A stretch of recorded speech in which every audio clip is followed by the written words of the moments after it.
आज की जो कहानी है ये बड़ी ज्ञानवर्धक है। इसका नाम है पाप की गठरी। पाप हर इंसान करता है। ऐसा इस संसार में कोई भी व्यक्ति नहीं है जो पाप नहीं करता हो। लेकिन पाप की गठरी किसके सर पे रखी जाती है? कौन है वो व्यक्ति जिसके सर पे पाप की गठरी रखी जाती है और वो संसार का सबसे बड़ा पापी होता है? आज की कहानी में आप इसको जानेंगे। आज की जो कहानी है बड़ी पावन और पवित्र कहानी है।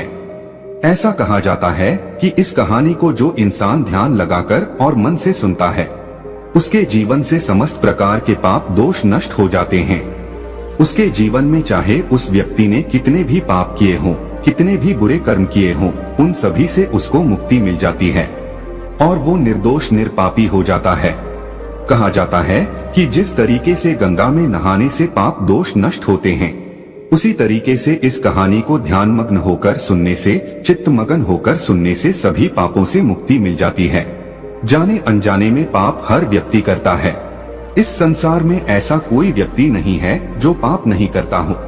हम ना चाहते हुए भी हमसे पाप हो जाता है और हमें पता ही नहीं चलता कि हम किस पाप के भागीदारी बन जाते हैं। कहानी शुरू करने से पहले जो लोग हमसे नए जुड़े हैं वो हमारे चैनल को सब्सक्राइब करें। एक समय की बात है कि कदली वन में एक मोर और मोरनी रहते थे। उनका जीवन बड़ा सुखमयी था। दोनों पति पत्नी अपना जीवन सुखी गुजार रहे थे। उनके जीवन में कभी कोई संकट नहीं आया था। वो दोनों कभी ये जानते नहीं थे कि दुख होता क्या है, संकट होता क्या है, इस बारे में दोनों को भान भी नहीं था। उनका जीवन बड़ा सुखमयी था। लेकिन कहते हैं ना कि सुख के बाद हमेशा दुख आता है। कुछ ऐसा ही मोर मोरनी के साथ होने वाला है।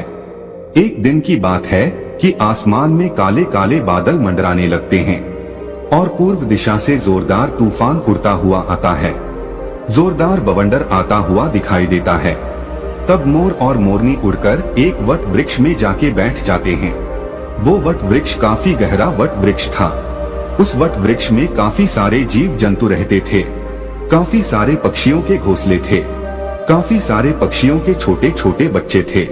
काफी सारे पक्षियों के अंडे रखे हुए थे। उस वट वृक्ष में मोर और मोरनी दोनों जाके बैठ जाते हैं और वट वृक्ष को अपने पैरों से मजबूत पकड़ लेते हैं। जब पूर्व दिशा से जोरदार बवंडर आता है तो वट वृक्ष को झकझोर के रख देता है।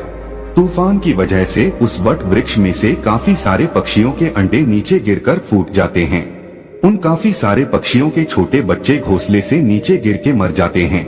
काफी सारे उड़ने वाले पक्षी भी तूफान की वजह से खत्म हो जाते हैं और भी अन्य कई जीव जंतु मारे जाते हैं। इतना तगड़ा वो तूफान आया था।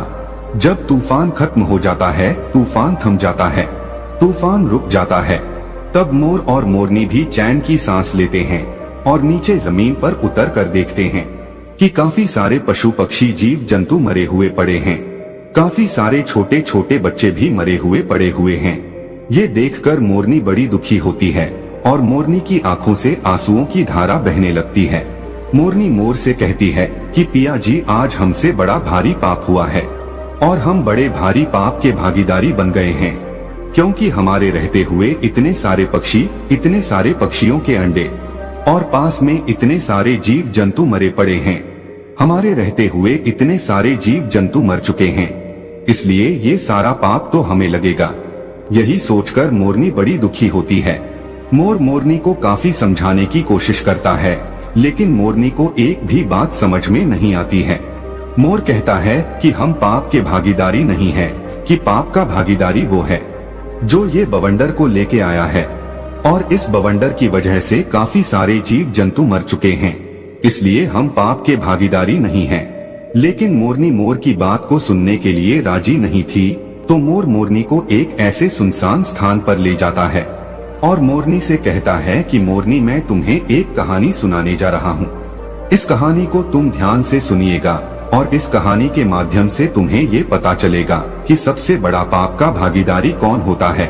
तब मोर मोरनी को कहानी सुनाता है और मोरनी बड़े ध्यान से चित्त मगन होकर उस कहानी को सुनती है। मोर कहता है कि एक नगर में एक राजा रहता था। वह राजा बड़ा दयालु प्रवृत्ति का था। तो राजा विचार करता है कि मैं रोज 100 अंधे लोगों को खीर का भोजन खिलाया करूंगा। अब राजा यह निर्णय लेता है कि मैं रोज 100 अंधे लोगों को खीर का भोजन खिलाया करूंगा। वो राजा 100 अंधे लोगों को खीर खिलाता था। अब उसको काफी दिन निकल जाते हैं। काफी समय से वो अंधे लोगों को खीर खिलाता रहता है। लेकिन एक दिन की बात है कि जिस दूध से वो राजा खीर बनवाया करता था, उस खीर में एक सांप जाता है और सांप उस दूध में मुंह दे करके उसमें जहर उगल देता है। इस घटना का किसी को पता नहीं था कि दूध में सांप ने जहर मिला दिया है। फिर उस दूध की खीर बनाई जाती है और खीर बनाने के बाद उन 100 अंधे लोगों को खिला दी जाती है। जैसे ही वो 100 लोग खीर खाते हैं तो उनकी मृत्यु हो जाती है, वो लोग खत्म हो जाते हैं। जब राजा को ये पता चलता है कि जिन अंधे लोगों को राजा खीर खिलाया करता था, उन लोगों की खीर खाने से मृत्यु हो गई है, तो राजा बड़ा दुखी होता है। वो राजा ये आदेश देता है कि सबकी जांच की जाए, इन खीर खाने वाले अंधे लोगों की मृत्यु कैसे हुई है। अब राजा के सैनिक ये जांच करते हैं तो जांच में ये पाते हैं कि सांप का विष मिल जाने से इन लोगों की मृत्यु हुई है।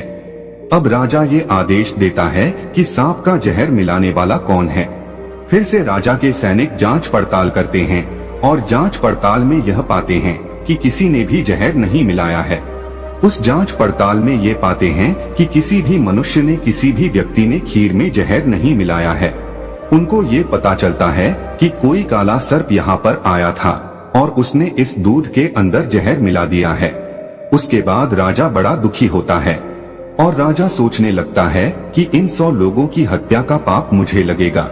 मैं ही सबसे पाप का भागीदारी हूँ, क्योंकि मैं ही इन अंधे 100 लोगों को खीर का भोजन खिलाया करता था। लेकिन अब इन लोगों की खीर खाने से मृत्यु हो गई है, इसलिए मैं बड़े पाप का भागीदारी हूँ। ये सोचकर राजा अपने राजपाट को त्याग देता है और सोचने लगता है कि क्यों न मैं किसी जंगल में जाके और भगवान की भक्ति करूं, अपने इन पाप का प्रायश्चित करूं। यही सोचकर राजा राजपाट को छोड़कर और भगवान की भक्ति करने के लिए अपने राज्य से रवाना हो जाता है। राजा दिन भर चलता है, काफी दूर निकल जाता है, काफी दूर पहुंच जाता है। अब राजा को संध्या काल का समय हो जाता है। तब राजा एक नगर में जाता है और नगर के चौपाल पर काफी सारे लोग बैठे हुए थे। उन लोगों से जाके वो राजा पूछता है कि भाई, इस नगर में कोई ऐसा व्यक्ति है जो भगवान की भक्ति करता हो, ईश्वर पे विश्वास रखता हो? यदि ऐसा कोई इस नगर में व्यक्ति है तो आप मुझे बताइए, क्योंकि मैं ऐसे लोगों के घर ही जाके रुकूंगा जो भगवान में विश्वास रखते हो और भगवान के भक्त हो। तब चौपाल में बैठे हुए लोग कहते हैं कि मुसाफिर, हमारे इस नगर में सिर्फ एक ही घर ऐसा है जहां एक बहन और एक भाई रहता है। दोनों बहन भाई रहते हैं। वो लोग भगवान के बड़े भक्त हैं और भगवान पे बड़ा विश्वास रखते हैं। हमारे पूरे नगर में वही एक घर है। चौपाल में बैठने वाले लोग उस राजा को उन बहन भाइयों के मकान का पता बता देते हैं और वो राजा उनके घर भी चला जाता है और उन बहन भाई के घर पे जाके वो राजा रात्रि ठहरने का निवेदन करता है। दोनों बहन भाई राजा से कहते हैं कि मुसाफिर, हम भी भगवान के भक्त हैं, आप भी भगवान के भक्त हो, बिल्कुल आप हमारे घर रुक सकते हैं। वो राजा दोनों बहन भाई के घर वहाँ पे रुक जाता है। जब सुबह का वक्त होता है तो राजा अपने बिस्तर से खड़ा होता है तो राजा देखता है कि उस घर में रहने वाली जो बहन थी वो भगवान के मंदिर में बैठी हुई है और ध्यान मग्न है। उस लड़की का रोज का ही नियम था कि सूर्य उदय होने से पहले वो अपनी पाठ पूजा संपन्न कर लेती थी और जल्दी भोजन बना के अपने भैया को खिलाकर और काम करने के लिए भेज देती थी। लेकिन उस दिन वो लड़की काफी समय तक ध्यान में मगन थी। वो लड़की अपनी ध्यान साधना तोड़ने का नाम नहीं ले रही थी। काफी समय निकल जाता है, सूर्य सर पे आ जाता है। तब वो लड़की अपनी पूजा से उठती है। जैसे वो लड़की पूजा से उठती है तो उसका भाई उससे कहता है कि बहना, आज तुमने पूजा में बड़ा टाइम लगा दिया है, मुझे काम पे जाना था, मैं भी काम पे नहीं जा पाया और हमारे घर पे ये मुसाफिर है, ये भी भोजन करके कहीं दूर जाते, लेकिन तुमने अपनी पूजा पाठ में बहुत समय लगा दिया है। वो लड़की अपने भाई से कहती है कि भैया, मैं धर्मराज के दरबार में थी और धर्मराज किसी ऐसे व्यक्ति का फैसला करने वाले थे। उस फैसले को सुनने के लिए मैं काफी लेट हो गई। तब उस लड़की का भाई कहता है कि ऐसा क्या देख लिया तुमने धर्मराज के दरबार में, जिसके कारण तुम इतनी लेट हो गई।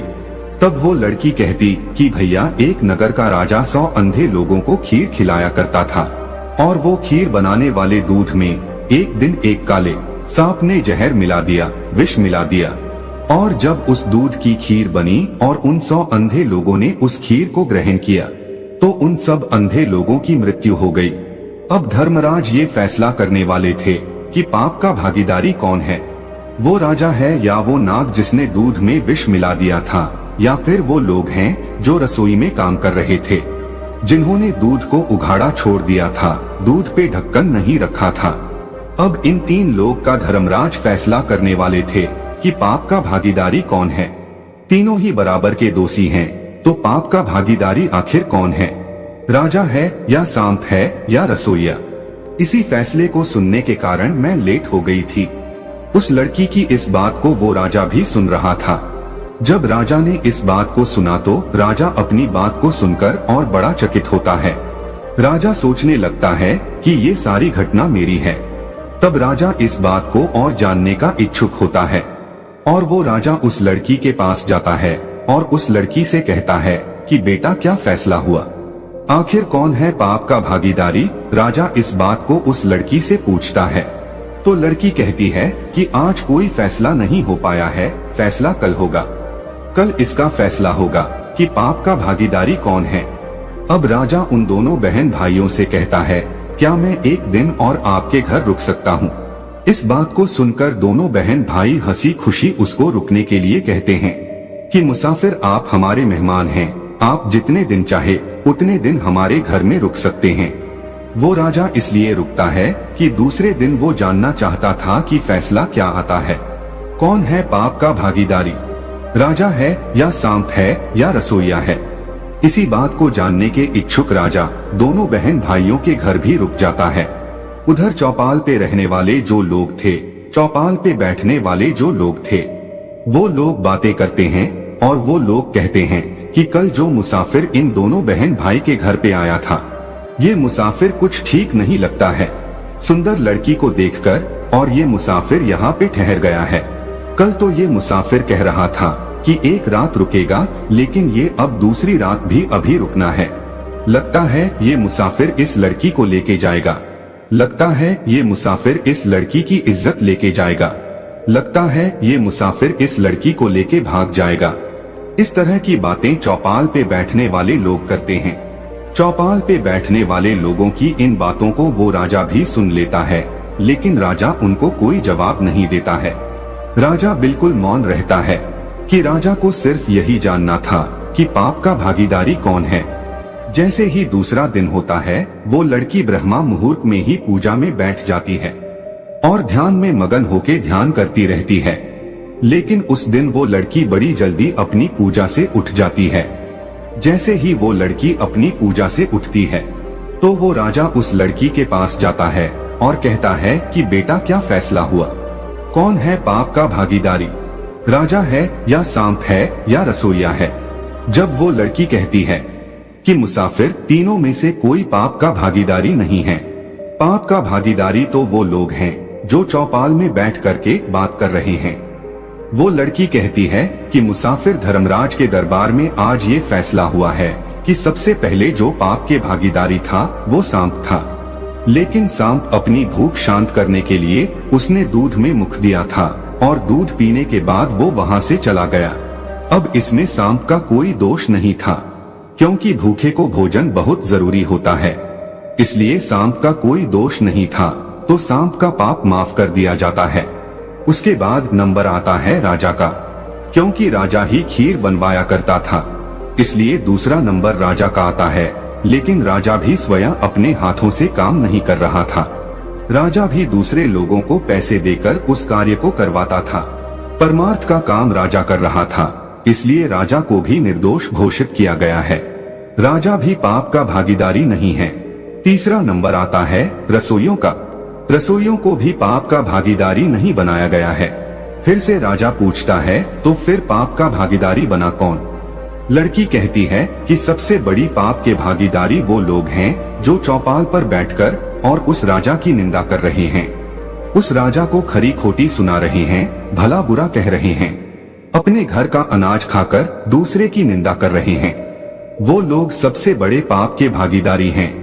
जो चौपाल में बैठकर वो लोग उस मुसाफिर के बारे में कह रहे थे कि मुसाफिर सुंदर लड़की को देखकर और इस घर में रुक गया है और इस लड़की को लेके भागेगा, इस लड़की की इज्जत लेके जाएगा, उन लोगों को सबसे बड़ा पाप का भागीदारी बताया गया है। मोर मोरनी से इस बात को कह रहा है और मोरनी बड़े ध्यान से सुन रही है। मोर मोरनी से कहता है कि मोरनी, सबसे बड़े पाप के भागीदारी वो लोग होते हैं जो एक दूसरे की निंदा करते हैं, वही होते हैं सबसे बड़े पाप के भागीदारी। उन लोगों के सर पे पाप की गठरी को रखी जाती है। जो लोग एक दूसरे की निंदा करते हैं उन लोगों के सर पे पाप का बोझा धरा जाता है। जो लोग एक दूसरे की तेरी मेरी करते हैं, मोरनी के मोर की ये बात समझ में आ जाती है और मोरनी अपने दिल को संतुष्ट करती है। मोरनी सोचने लगती है कि अब हम पाप के भागीदारी नहीं हैं। पाप के भागीदार तो वो हैं जो निंदा करते हैं। अब मोरनी अपने दिल को संतुष्ट कर लेती है। मोर मोरनी से कहता है कि प्रिय, कि संसार में जो इंसान सुखी रहना चाहता है वो कभी भी किसी की निंदा ना करे। जो लोग निंदा करते हैं वो पाप के भागीदारी हो जाते हैं। उन लोगों के पाप के भागीदारी वो लोग बन जाते हैं जो निंदा करते हैं। उन लोगों का सारा पाप उनके सर मढ़ दिया जाता है जो लोग निंदा करते हैं। जो लोग दूसरे की खुशी को देखकर दुखी हो जाते हैं और फिर उनकी निंदा करने लगते हैं, उन्हें हमेशा नीचा दिखाने की कोशिश करते हैं, वही लोग सबसे बड़े पाप के भागीदारी होते हैं। दोस्तों, ये कहानी यहाँ पर खत्म होती है। हम आशा करते हैं कि आप लोग कभी भी किसी की निंदा नहीं करेंगे और पाप के भागीदारी बनने से सदा बचे रहेंगे। तो दोस्तों, यह कहानी आपको कैसी लगी हमें कमेंट सेक्शन में जरूर बताना और अच्छी लगी हो तो इस चैनल को सब्सक्राइब जरूर कर लेना।